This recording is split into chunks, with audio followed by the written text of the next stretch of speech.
когато замина при това, вика, много и стана ние с Деница, много я търпяхме, вика, обаче, вика, тя надмина всичко.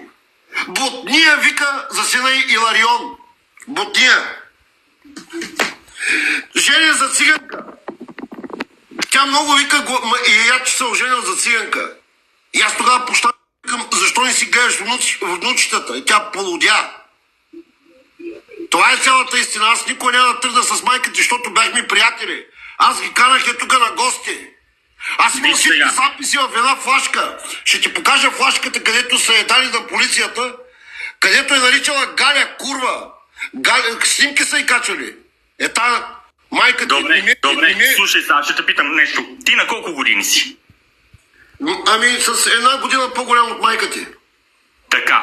На тия години, човек, ти можеш ли да вярваш на някой друг, на думите за някого, когото не познаваш, без изобщо да се интересува така ли или не? Да, същия въпрос ти го задавам на тебе. Тя може да говори за Галя, може да говори за семейството ми, без да ме познава, без нищо. Ама чакай, човек, аз съм се афектирал само единствено заради това, че ти си говорил по моя адрес пред нея. Ама тя говори за всички мои родини, аз как няма да говоря за нея, бе, човек? Аз да съм тъпцувал. Нека твоите родини да съм тъпцувал. Нека твоите родини да я потърсят да се разберат с нея. Аз те търся тебе и се разбирам с тебе. Защо не вразумиш майка си?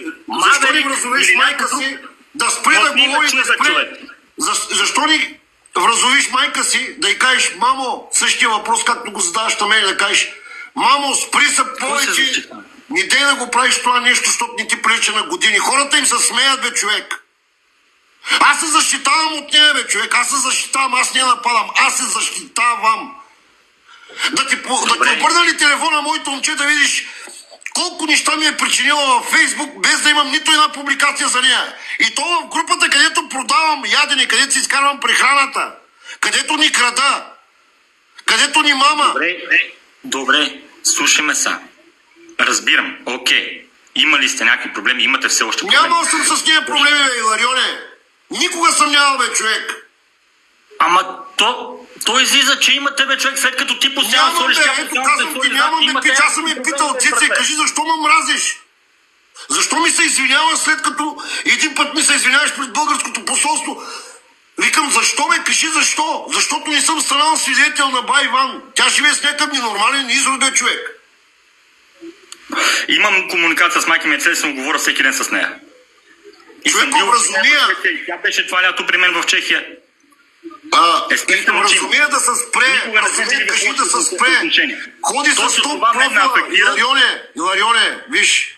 Ходи с 100 профила, брат. Аз ще ти покажа флашката, ще я изпратя на лично да гледаш. В YouTube са ме качили, бе, човек. Че съм бил измамник, че съм продал. Тук не знам. Някакви глупости, мен цяла Швеция ме обича, бе, човек. Аз изкарвах прехраната с това нещо, бе. Аз няма да лъжа, бе, пича. Как ще нападна майка ти? Аз се защитавам от нея. Защитавам се.